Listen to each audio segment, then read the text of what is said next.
Teoría general del delito. Capítulo 22. Culpabilidad. 1. La culpabilidad. 2. Las insuficiencias del concepto tradicional de culpabilidad. 3. El concepto dialéctico de culpabilidad, culpabilidad y prevención general. 4. Concepto material de culpabilidad, la culpabilidad como teoría del sujeto responsable. 5. Elementos de la culpabilidad. 1. La culpabilidad.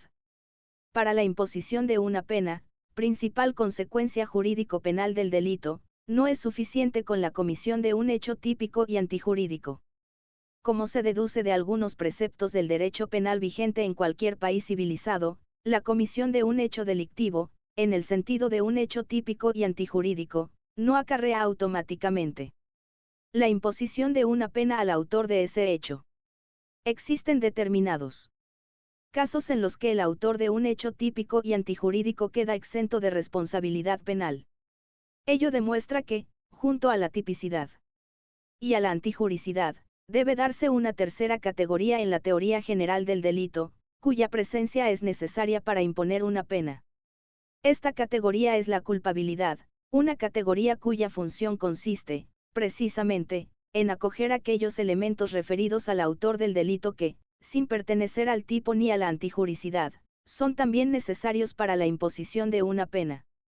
También fuera del derecho penal se emplean expresiones como, tener la culpa, echar la culpa, sentirse culpable, etc., que reflejan un sentido parecido, aunque con distinta terminología, al que se da al concepto de culpabilidad.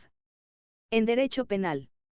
Efectivamente, cuando se dice que alguien tiene la culpa, o que es culpable de algo, se está aludiendo a la responsabilidad por la realización de un hecho desaprobado. Incluso psicológicamente la culpa, como sentimiento, es siempre muestra de un pesar por el mal cometido.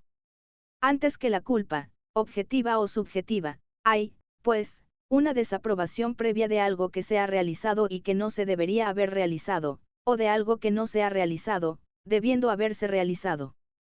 En derecho penal se emplea la expresión culpabilidad, como el conjunto de condiciones que permite declarar a alguien como culpable o responsable de un delito. El término culpa se ha empleado tradicionalmente, conforme a una terminología procedente del dir.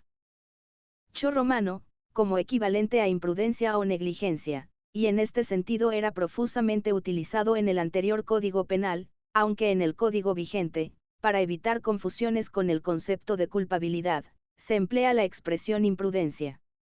Sin embargo, se sigue manteniendo el término dolo, para el que no se encuentra una expresión coloquial equivalente.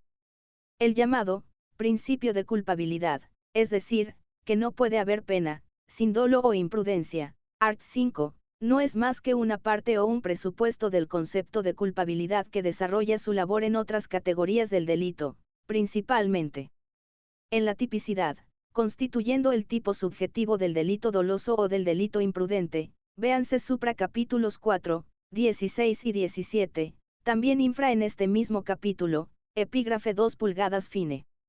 La distinción entre antijuricidad y culpabilidad y, consiguientemente, entre causa de justificación y causa de exclusión de la culpabilidad, es uno de los hallazgos técnico-jurídicos más importantes de la ciencia del derecho penal. Tal hallazgo no es una pura elucubración teórica, sino que tiene importantes consecuencias prácticas. Actúa antijurídicamente quien, sin estar autorizado, realiza un tipo jurídico penal y ataca con ello un bien jurídico penalmente protegido. Actúa culpablemente quien comete un acto antijurídico tipificado en la ley penal como delito, pudiendo actuar de un modo distinto, es decir, conforme a derecho. Pero este concepto de culpabilidad, como reproche que se hace a una persona por haber podido actuar de modo distinto a como realmente lo hizo, coloca al penalista ante la difícil situación de tener que decidirse entre dos extremos igualmente cuestionables, o aceptar la capacidad humana para actuar libremente y aceptar con ello el concepto de culpabilidad. O negar esta capacidad, negando con ello, al mismo tiempo, la culpabilidad como elemento o categoría del delito. Creo, sin embargo, que se puede salir de esta difícil situación sin aceptar plenamente el concepto tradicional de culpabilidad, relativizando El entendimiento de la libertad que le sirve de base y dotando a la culpabilidad de un contenido distinto, capaz de legitimar, explicar y limitar de un modo racional la imposición de una pena. 2. Las insuficiencias del concepto tradicional de culpabilidad. Una vez superada la originaria concepción de la culpabilidad, que veía en esta categoría únicamente la relación psicológica entre el autor y su acto, diferenciando según se tratase de una relación dolosa o imprudente, concepción psicológica de la culpabilidad, surgió una concepción normativa que veía en la culpabilidad un reproche que se hacía al autor del delito por haber actuado en la forma en que actuó, pudiendo actuar en forma distinta. Según la concepción normativa, actúa culpablemente el que pudo proceder de otra manera. Esta definición refleja claramente el concepto tradicional de culpabilidad que se encuentra en cualquier manual o tratado de derecho penal. Pero esta concepción es científicamente insostenible, ya que se basa en argumentos racionalmente indemostrables, la capacidad de poder actuar de un modo distinto a como realmente se hizo, algo en lo que se puede creer, pero que no se puede demostrar. Como decía en Hitch, aunque el hombre poseyera esta capacidad de actuar de un modo distinto a como realmente lo hizo, sería imposible demostrar en el caso concreto si usó o no de esta capacidad, porque, aunque se repitiera exactamente la misma situación en la que actuó, habría siempre otros datos, nuevas circunstancias, etc., que la harían distinta.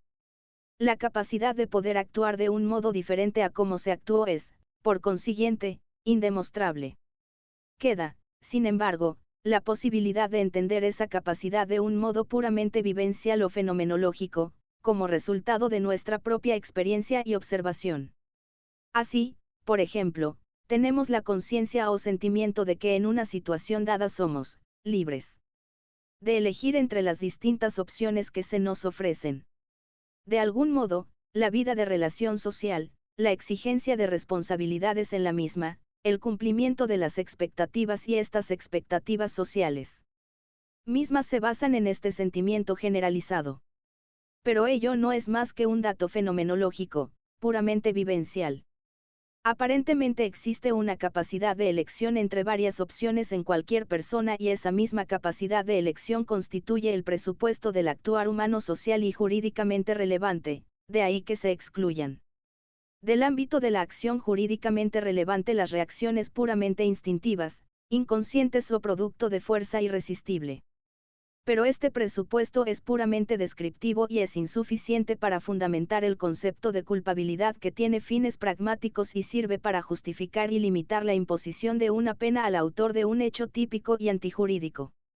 Una cosa es segura, entre varias opciones posibles siempre se puede elegir, pero no sabemos cuáles son las razones últimas que impulsan a elegir entre una y otra opción.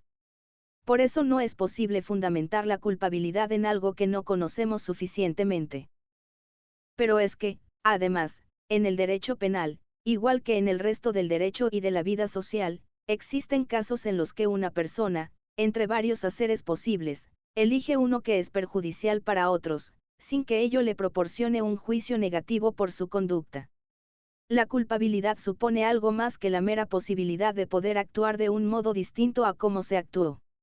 Si la culpabilidad se basara efectivamente en la posibilidad de actuar de un modo distinto no podría explicarse por qué el número 5 del art. 20 del Código Penal declara exentos de responsabilidad criminal a los que, en estado de necesidad, lesionen un bien de igual o menor valor. Es evidente que quien actúa en estado de necesidad tiene la capacidad de elegir entre varios haceres posibles, o soportar la lesión de un bien jurídico o evitar esa lesión, lesionando a su vez uno de igual o menor valor.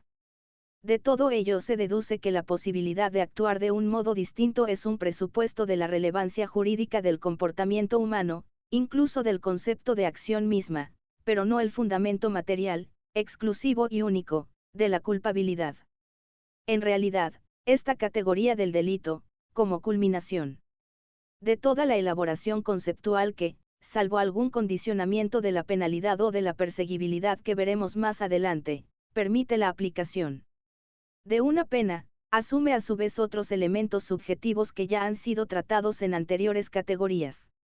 Así, por ejemplo, además de que el acto sea controlado por la voluntad, Elemento conceptual de la acción y la omisión, véanse supra capítulos 12 y 14, es necesario que el sujeto haya actuado respecto al tipo objetivo del delito por el cometido dolosa o imprudentemente, véanse supra capítulos 16 y 17, todo ello forma también parte de la culpabilidad, de ahí, por ejemplo, que se llame principio de culpabilidad a la exigencia de que para imponer una pena sea preciso el dolo o la imprudencia, CFR Art 5 y supra capítulo 4, pero en la medida en que estos requisitos cumplan ya una función en la elaboración de las anteriores categorías se pueden dar por supuestos en la culpabilidad y reservar esta categoría para aquellos elementos específicos que no pueden incluirse en las anteriores.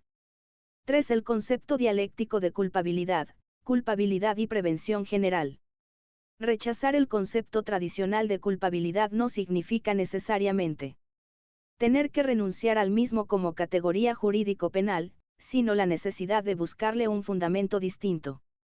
Para ello hay que empezar por abandonar de una vez para siempre la vieja concepción, producto de la ideología individualista dominante en el momento en el que surgió como categoría autónoma dentro del derecho penal. Esta concepción ve en la culpabilidad un fenómeno individual aislado que solo afecta al autor de un hecho típico y antijurídico. Pero realmente no hay una culpabilidad en sí, sino una culpabilidad en referencia a los demás.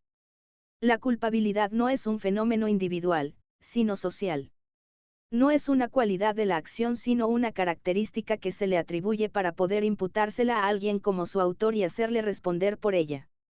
Es, pues, la sociedad o mejor su estado representante, producto de la correlación de fuerzas sociales existentes en un momento histórico determinado, quien define los límites de lo culpable y de lo no culpable, de la libertad y de la no libertad.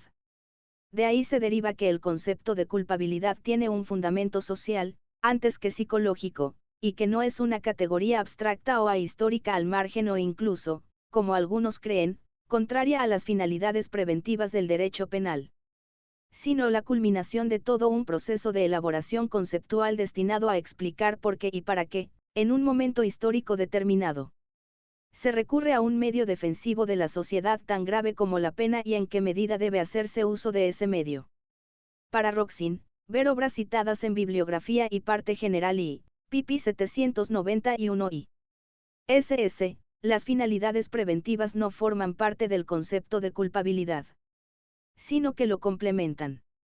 Según este autor, una vez comprobada la culpabilidad, entendida también por él en el sentido tradicional, procede a averiguar si, desde el punto de vista de los fines preventivos del derecho penal, es o no necesaria una pena, es decir, si se puede y se debe hacer responsable al sujeto por lo que ha hecho. De ahí que en lugar de culpabilidad, prefiera el término de responsabilidad.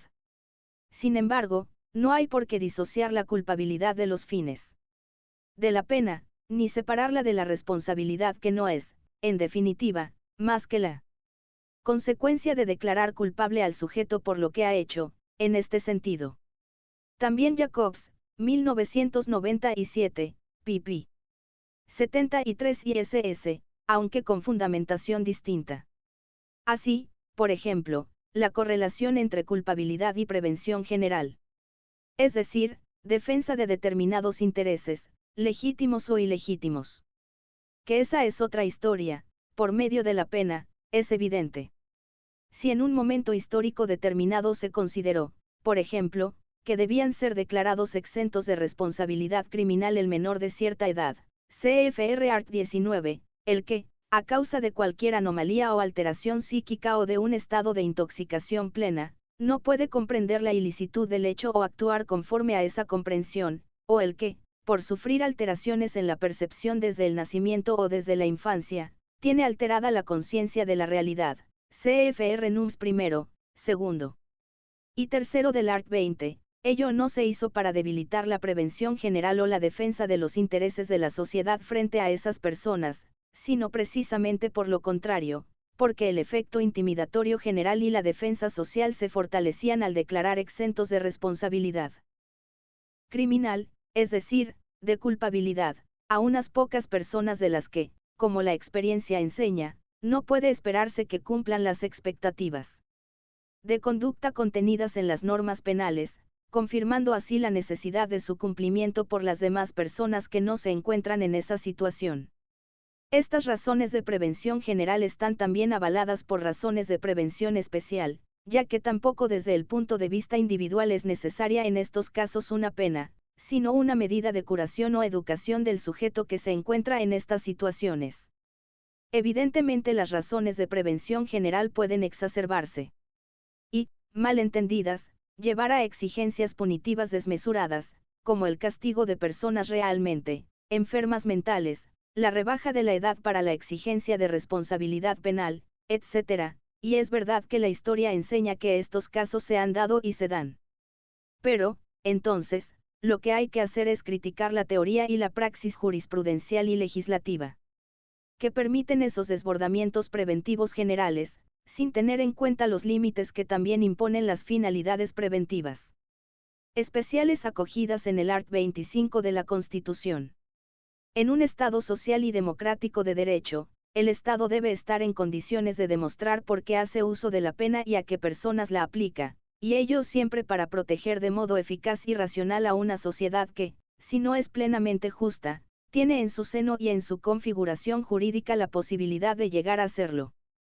Si estos presupuestos no se dan, mal se puede hablar de culpabilidad, y exigir el cumplimiento de los mandatos normativos a las personas que por razones de inmadurez personal, de enfermedad mental, etc., no están en condiciones de cumplirlo sería una infracción clara de las bases de la responsabilidad penal en un Estado social y democrático de derecho.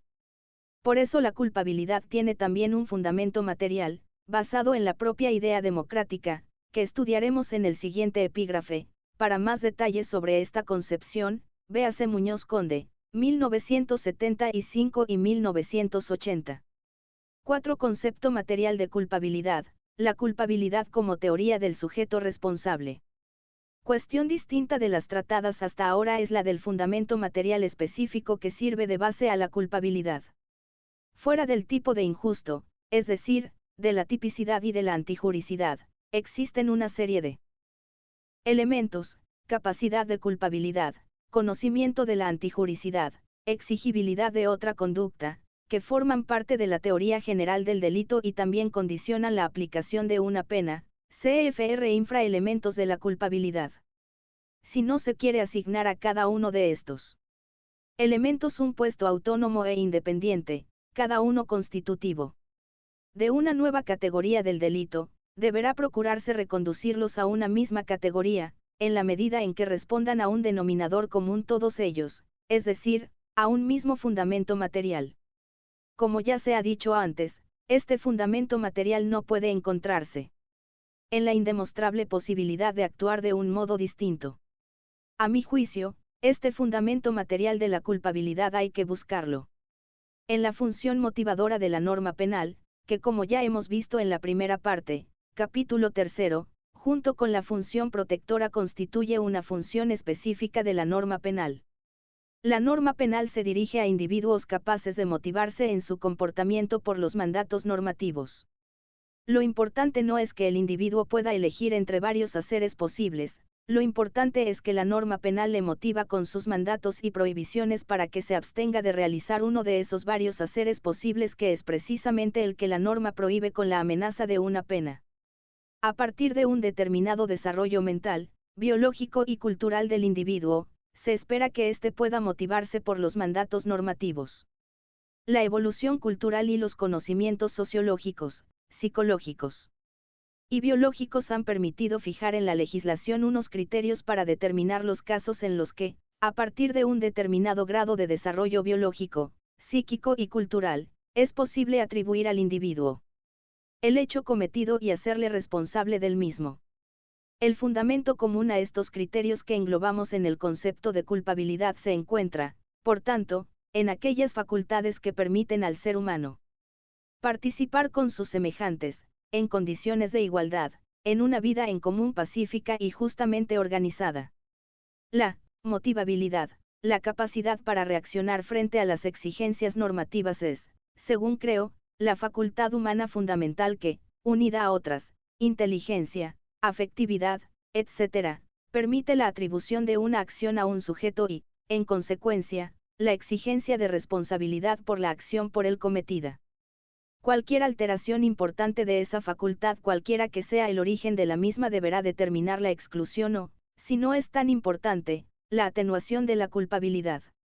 En estos casos, la tarea del Estado social y democrático de derecho no consiste en castigar a los que no están en condiciones de poder participar en condiciones de igualdad en la configuración de la vida social, sino en promover las condiciones para que la libertad y la igualdad del individuo y de los grupos en que se integra sean reales y efectivas, remover los obstáculos que impidan o dificulten su plenitud y facilitar la participación de todos los ciudadanos en la vida política, económica, cultural y social. Art. 9.2 En una democracia que aspira a ser verdadera y real es necesario desarrollar también un concepto de culpabilidad material, y no puramente formal.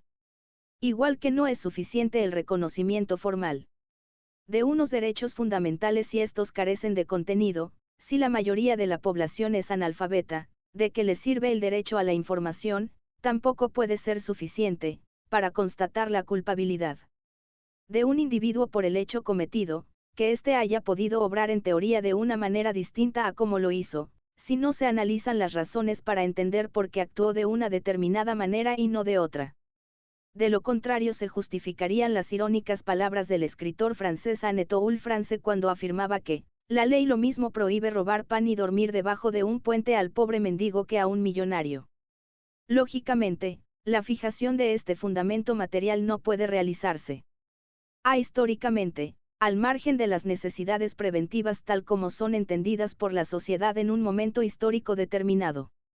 Ni es tampoco tarea del derecho penal acabar con las desigualdades e injusticias distributivas, pero en la medida en que la culpabilidad sea una categoría basada en el principio constitucional democrático y no solo en el derecho penal positivo, no solo podrá servir para interpretarlo, adaptándolo a los principios constitucionales democráticos, sino también para criticarlo cuando se aparta de ellos.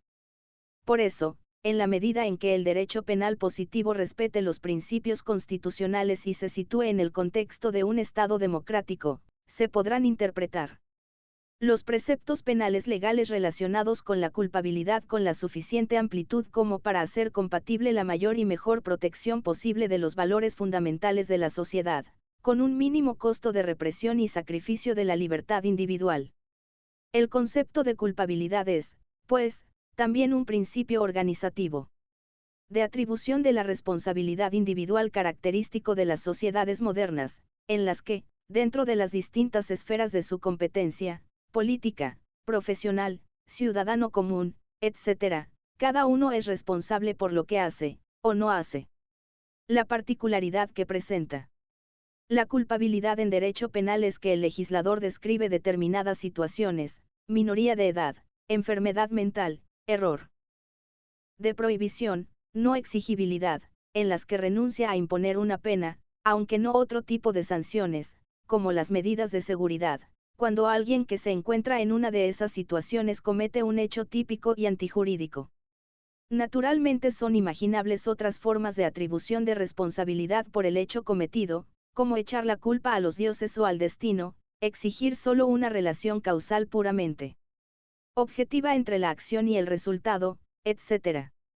Pero la exigencia de un determinado grado de participación subjetiva del autor en el hecho, la normalidad psíquica de éste, el conocimiento de la antijuricidad, etc., suponen un avance hacia una concepción democrática del derecho penal. Al limitar el poder punitivo del Estado en base a consideraciones emanadas de la propia dignidad del ser humano como sujeto responsable, y constituye un factor característico de la racionalidad de la cultura jurídica de nuestro tiempo. Aunque con distinta fundamentación material, también un sector de la doctrina española considera que el principio de culpabilidad y el concepto dogmático mismo de culpabilidad que aquí se acoge tiene apoyo constitucional. En general, de un modo u otro, y a veces sin mencionar o utilizar el término de culpabilidad, existe un acuerdo doctrinal en considerar necesario para la imposición de una pena un cierto grado de responsabilidad individual subjetiva. Por más que esto a veces no sea más que un desideratum no plenamente realizado en la praxis judicial y legislativa. 5 elementos de la culpabilidad. Para poder afirmar la culpabilidad de una persona que, en el caso concreto, ha cometido un hecho típico y antijurídico, es necesario, conforme al derecho penal actualmente vigente, que se den en esa persona una serie de requisitos sin los cuales no se puede hablar de culpabilidad. La comunicación entre el individuo y los mandatos de la norma solo puede darse si el individuo tiene la capacidad para sentirse motivado por la norma, conoce su contenido y se encuentra en una situación en la que puede regirse, sin grandes esfuerzos, por ella. Si, por el contrario, el individuo, por falta de madurez, por defecto psíquico, por desconocer el contenido de la prohibición normativa o por encontrarse en una situación en la que no le era exigible un comportamiento distinto, no puede ser motivado por la norma o la motivación se altera gravemente, faltará la culpabilidad, es decir, el hecho típico y antijurídico no podrá atribuirse a su autor y, por tanto, este tampoco podrá ser sancionado con una pena. De aquí se deduce que la culpabilidad, junto a ese fundamento material antes aludido de participación en los bienes jurídicos protegidos y motivación racional de los mandatos normativos, tiene unos elementos específicos, sin cuya presencia no podrá formularse el juicio de atribución. ¿Qué implica? Estos elementos son: a. La imputabilidad o capacidad de culpabilidad. Bajo este término se incluyen aquellos supuestos que se refieren a la madurez psíquica y a la capacidad del sujeto para motivarse, edad, enfermedad mental, etc. Es evidente que si no se tienen las facultades psíquicas suficientes para poder ser motivado racionalmente, no puede haber culpabilidad. Para más detalles, CFR Infra capítulo 23. B. El conocimiento de la antijuricidad del hecho cometido. La norma penal solo puede motivar al individuo en la medida en que éste pueda conocer, a grandes rasgos, el contenido de sus prohibiciones.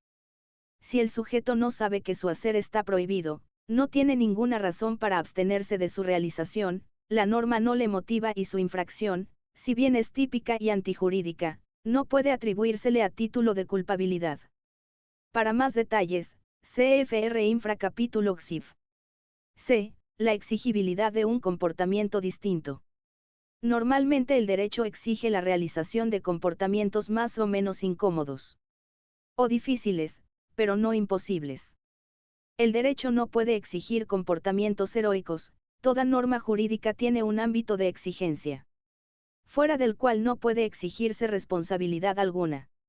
Esta exigibilidad, aunque se rija por patrones objetivos, es, en última instancia, un problema individual, es el autor concreto, en el caso concreto, quien tiene que comportarse de un modo u otro. Cuando la obediencia de la norma pone al sujeto fuera de los límites de la exigibilidad, faltará ese elemento y, con él, la culpabilidad. Para más detalles CFR Infra capítulo XIF. Estos 3 elementos, a cuyo estudio concreto dedicaremos los 2 próximos capítulos, son elementos graduables, excepto en el caso de la minoría de edad penal, y, por eso, las causas que los modifican o desdibujan pueden tener un efecto excluyente o solo un efecto atenuante de la culpabilidad, cuando no tienen la entidad suficiente para excluirla totalmente. Por tanto, junto con su vertiente positiva estudiaremos también su negación, esto es, las causas que los excluyen o, por lo menos, influyen en su graduación.